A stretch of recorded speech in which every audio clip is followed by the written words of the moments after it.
যতদিন বাঁচি ততদিন শিখি। ঠাকুরের এই অমর বাণী আজও সমানভাবে প্রাসঙ্গিক। শিক্ষার কোনো নির্দিষ্ট বয়স নেই কোনো শেষ সীমাও। যদি সেই শিক্ষা নিজেকে সমৃদ্ধ করে, সমাজের উপকারে আসে কিংবা ভবিষ্যতের পথ দেখায়, তবে জীবনের যে কোনো সময় থেকেই শেখা শুরু করা যায়। আর সঙ্গীত চর্চা এমনই এক সাধনা যা মানুষকে আজীবন শিখিয়ে চলে।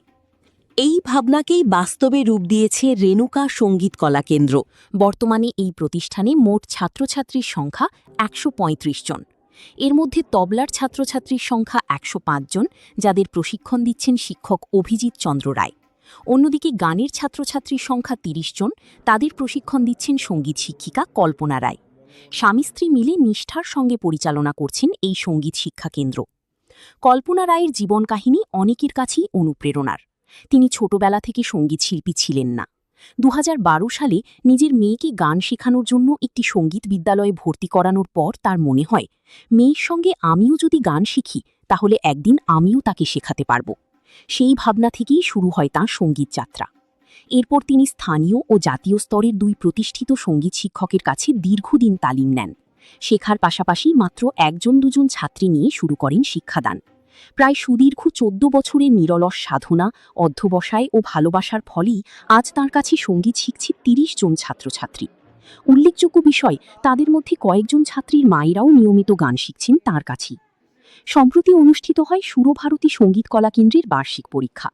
পরীক্ষা কেন্দ্রে দেখা গেল এক অনন্য দৃশ্য। একদিকে ৫-৬ বছরের শিশুরা যেমন তবলা ও সঙ্গীতের পরীক্ষা দিচ্ছে, অন্যদিকে ৪০ ঊর্ধ্ব অভিভাবকদেরাও কেউ সন্তানের সাথে সঙ্গীত চর্চা করেন বলে জানা গেল। এই দৃশ্য যেন আবারও প্রমাণ করে শেখার কোনো বয়স হয় না। পরীক্ষক রূপক সেন জানান, প্রথাগত শিক্ষার পাশাপাশি সঙ্গীতকে পেশা হিসেবেও বেছে নেওয়া সম্ভব। আজ যারা ছোটবেলা থেকে সঙ্গীত ও তবলার শিক্ষা নিচ্ছে, ভবিষ্যতে তাদের অনেকেই এই শিল্পকে নিজের ক্যারিয়ার হিসেবে গড়ে তুলতে পারবে। তাই সঙ্গীত শুধু বিনোদন নয়, এটি একটি সম্ভাবনাময় পেশাও। সত্যি, শিক্ষা যদি হয় আনন্দের, সাধনার এবং আত্মোন্নয়নের, তবে তার শুরু হতে পারে জীবনের যে কোনো অধ্যায়। রেণুকা সঙ্গীত কলা কেন্দ্র সেই চিরন্তন সত্যেরই এক উজ্জ্বল উদাহরণ। দেওরের মেয়ে, ও শেখে, ওর দেখা দেখে আর কি আমি একটু ধরি। তো তারপরে ও যে ভাস্তিকে ও না, আমি বলে কি মামান তুমিও একটু শেখো। তো ওকে ভাস্তিকে আমি যদি বসি তাহলে ভাস্তিকে নিয়ে বসতে পারি, এটার জন্য আর কি আমি একটু চেষ্টা করি। ১ বছর থেকে আর কি সারেগামাটা একটু শিখতেছি। আমার ছেলে যে ক্লাবে 5th ইয়ার দিবে। 2 ছেলে তবলা। হ্যাঁ। ছেলে মেয়ে কজন? আমার 2 ছেলে, মেয়ে নাই। আপনার বিয়ে কতদিন আগে হয়েছে? আমার হলো 17 প্লাস চলছে। আপনার নাম? নমিতা অধিকারী।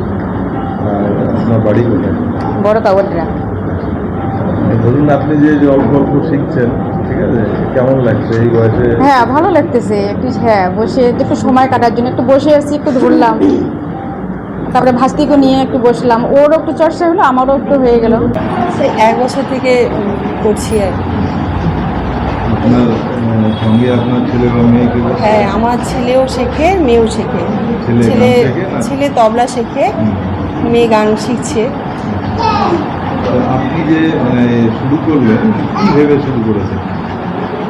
অ্যাকচুয়ালি অনেকদিন থেকে ইচ্ছে ছিল, কিন্তু সেরকম করে তো হয়ে ওঠেনি। তো এখন ছেলে যেহেতু এবার 4th ইয়ার তবলাতে দেবে, এবার 4th ইয়ারে দেবে, আর মেয়েকে দিলাম। তো ভাবলাম যে দেখি ছেলে মেয়েদের সঙ্গে শুরু করি। আগে ইচ্ছে ছিল, কিন্তু সম্ভব হয়নি। কাজের জন্য হোক বা বাড়ির পরিস্থিতির জন্য হোক, হয়ে ওঠেনি আর কি। আর তাছাড়া সময় বলতে ছেলে মেয়েদেরকেও তো শেখাতে হয়। তো যদি না জানি তাহলে কি করে শেখাবো?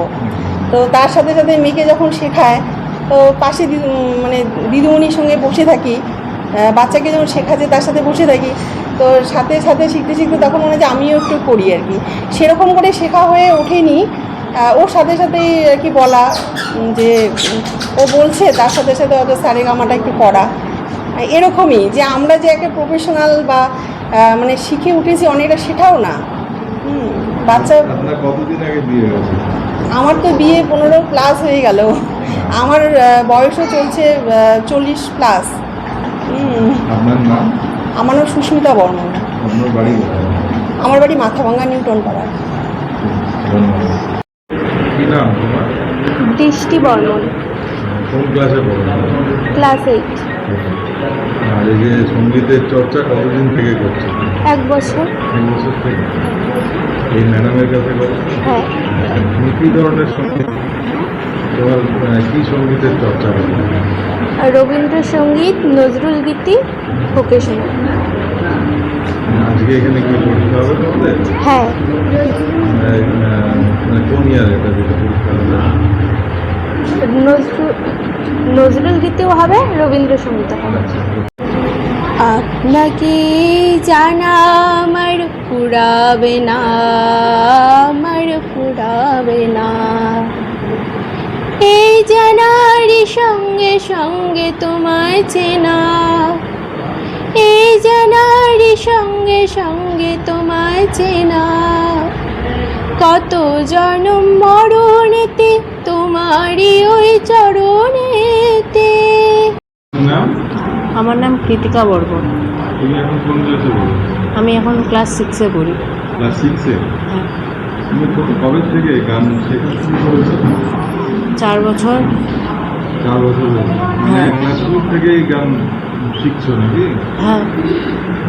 এই দিদিমণির কাছে? হ্যাঁ। হ্যাঁ। এখন তুমি মানে গানের জায়গাতে কোন ক্লাসে আছো? আমি এখন গানের জায়গাতে 2nd ইয়ার। তুমি কি ধরনের সঙ্গীতের শিক্ষা নেওয়া? আমি রবীন্দ্রসঙ্গীত, নজরুলগীতি, ক্লাসিক্যাল, রাম।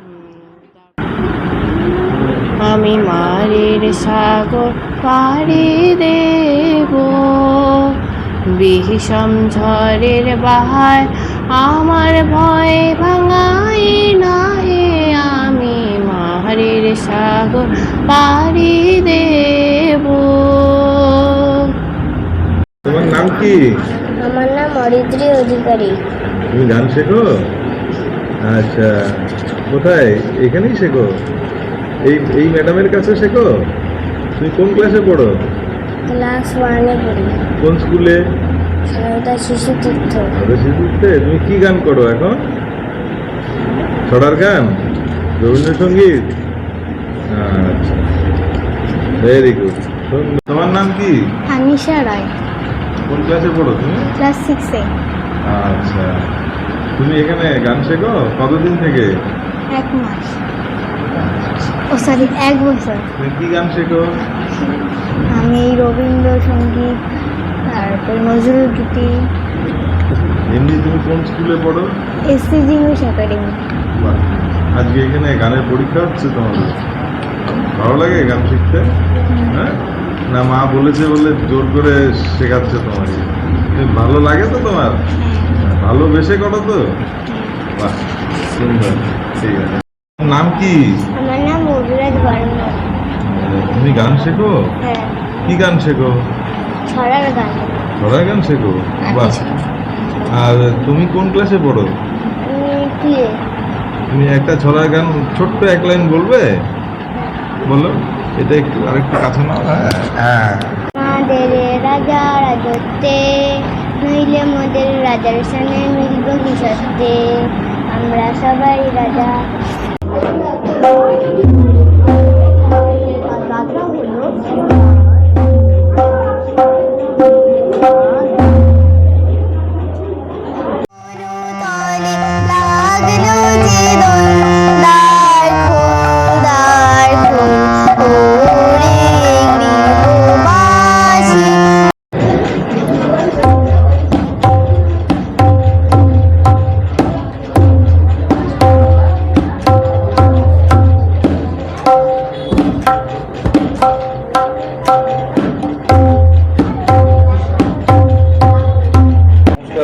হ্যাঁ, নমস্কার। সুরভারতী সঙ্গীত কলা কেন্দ্রর বার্ষিক পরীক্ষা, প্র্যাকটিক্যাল পরীক্ষা। মান খুব সুন্দর, বাচ্চা তো ওরা যা করে তাই সুন্দর লাগে।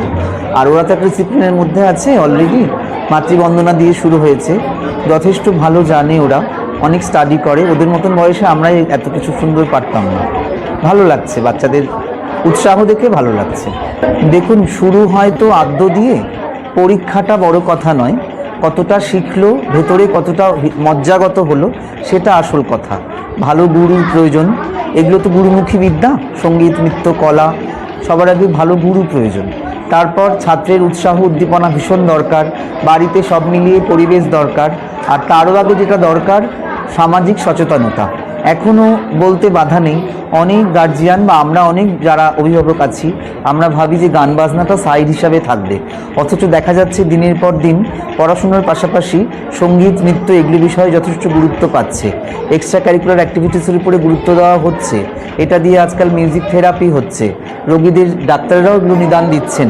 আর একটা কথা হচ্ছে, গানের যিনি অধ্যাপক বা গানের যিনি টিচার কোনো একটা ইনস্টিটিউশনে, তাকে যা সম্মান দেওয়া হয়, সমসাময়িক সাবজেক্টের টুয়াল টিচার যারা আছে তাদেরও কিন্তু একই সম্মান।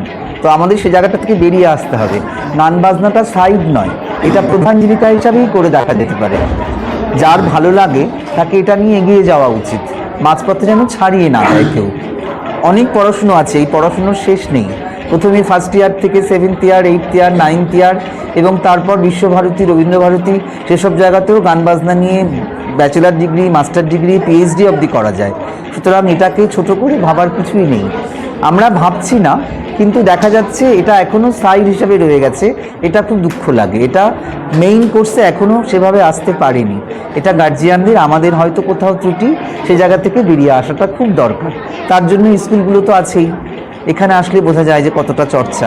এরকম অনেক স্কুল আছে, এটুকুই। আরেকটা জিনিস জানতে চাইবো, এখানে এসে দেখলাম, আমার এটা সেইভাবে ধারণা ছিল না যে শিশুরা যেমন শিখছে তাদের অভিভাবকরাও শেখা শুরু করেছে। হ্যাঁ। এবারে তো এই বিষয়টা আপনি কিভাবে দেখছেন বা বলেন? নিশ্চয়ই, হয়তো সেই তাদের গার্জিয়ানদের যখন ছোটবেলা ছিল তখন হয়তো অনেক কারণবশত কোনো কারণে শেখা হয়নি, হয়তো মনের মধ্যে সুপ্ত বাসনা থেকে গেছে।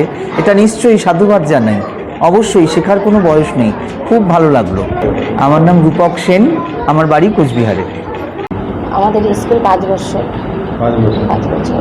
মানে এর আগে ধরুন আপনি এই যে গানের চর্চা মানে ছোটবেলা থেকেই করতেন? না না, ছোটোবেলা থেকে করতাম না।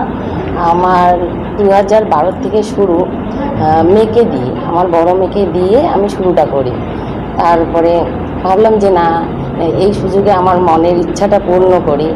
তবে 2012 থেকে শুরু, আমার শিক্ষাগুরু অসিত রঞ্জন চক্রবর্তীর কাছে, ঠাকুর কাছে শুরু করি। তারপরে বিভিন্ন সময়ে অনেক টিচারের কাছে করতাম। তারপরে মাঝখানে লকডাউন হয়ে গেল, লকডাউনের কাছে বিশিষ্ট সঙ্গীত শিল্পী পণ্ডিত অজয় চক্রবর্তীর কাছে আমি অনলাইনে ক্লাস করছিলাম। তারপরে এই যে প্রথম শুরুটা খুব কষ্টের ছিল। 2জন ছাত্রীকে নিয়ে আমি 4 বছর, 2জন, এই যে 1 বছর হলো, এখন আমার স্টুডেন্ট সংখ্যা 30। আর দাদামণিও এরকম ওই 2-1 থেকে শুরু করছে। তারপরে ওর এখন ছাত্র সংখ্যা 100-র উপরে, 2জনের। তারপরে আমরা 2জন ঠিক করলাম যে একটা আমাদের স্কুল করি, গানের স্কুল করি। তারপরে আমার শাশুড়ি মায়ের নামেই একটা স্কুল করলাম, সেই স্কুলের নাম হলো রেণুকা সঙ্গীত কলা কেন্দ্র। আপনার স্কুলে একদম সর্বকনিষ্ঠ যে গান শেখে তার বয়স কত, আর সর্বজ্যেষ্ঠ সবচেয়ে বেশি বয়স তার বয়স কত? সর্বকনিষ্ঠ ওর বয়স হলো 5 বছর ছেলে, আর বয়স্ক হলো এই যে দিদি। আর মানে কী হয় যে আমাদের তো শেখার বয়স শেষ হয় না, মানে যে কোনো বয়সেই করা যায়। এবার নিজের ধৈর্য, চেষ্টা, হ্যাঁ, নিজের আত্মবিশ্বাস থাকলেই মানুষ সব কিছু করতে পারে। বিশ্বাস যে না, আমাকে করতেই হবে, আমি পারবো, হ্যাঁ, এই থেকে শুরু করলাম যে নিজের জেদ, যে হ্যাঁ আমি পারছি। আর আবার ভবিষ্যতে আমি আবার শিখছি, কারণ যতদিন বাঁচি ততদিন শিখি, মানে যতদিন বাঁচবো ততদিনই শিখবো। আমি এখনও শিখছি। শুরুতে যখন আপনি শুরু করলেন, মেয়েকে গানে দিলেন, তারপরে আপনার মনে হলো যে না আমিও করি, মেয়েকেও ওদের ইচ্ছা ছিল বাপের বাড়ি থেকে, সব করে উঠতে পারিনি। তারপরে মেয়েকে দিয়ে না আমার নিজের মনের ইচ্ছাটা পূর্ণ করি। তারপরে বড় মেয়েকে গানের টিচারকে দিলাম, অসিত কাকুর কাছে। তারপরে মেয়ে আর আমি 2জনেই শুরুটা করি। তারপরে মেয়ে মাঝখান থেকে মাধ্যমিক হয়ে গেল, মাধ্যমিকে বন্ধ হলো, কিন্তু আমি চালায় গেছিলাম। তারপরে এটা কমপ্লিট হওয়ার পর আমার মেনলি আমি ক্লাসিক্যালে কমপ্লিট করছি, রবীন্দ্রসঙ্গীত আর ক্লাসিক্যাল। এবার এইখানে যে আজকে যে পরীক্ষার যে আয়োজন করেছেন, এটা ইসেকে মানে অথরিটি কোনো একটা ইসে থাকে তো, যে এই বোর্ড বা সঙ্গীতের ক্ষেত্রে যে একটা কলা একাডেমি, সেটা কি? শুভ ভারতী সঙ্গীত কলা কেন্দ্র। তাদের থেকেই কেউ হ্যাঁ, বলছেন হ্যাঁ। যে পরীক্ষাটা নিচ্ছেন, হ্যাঁ। আমি যেটা দেখে এলাম। হ্যাঁ, ওটা পরীক্ষা বোর্ডে, ওদের বোর্ডটা হলো শুভ ভারতী। আজকে কতজন শিক্ষার্থী পরীক্ষা দিচ্ছে আজকে? মোট 130 জন, তার মধ্যে অ্যাবসেন্ট থাকতে গেছে, কতগুলো ফর্ম ফিল আপ করেনি। আপনি যে নিয়মিত ক্লাস নেন সেটা কোথায় হয়? এখানে হয়? না, আমার বাড়িতে রবিবার দুপুর থেকে সন্ধ্যা অবধি বাড়িতে করি, তারপরে ব্যাজ আছে, আবার বাড়ি গিয়ে হোম টিউশনও করি। আর তবলাও ওখানে? হ্যাঁ, তবলা ও বাড়িতে রবিবারটা বাড়িতেই করে, আর ওনারও ব্যাজ আছে, আবার হোম টিউশন করে।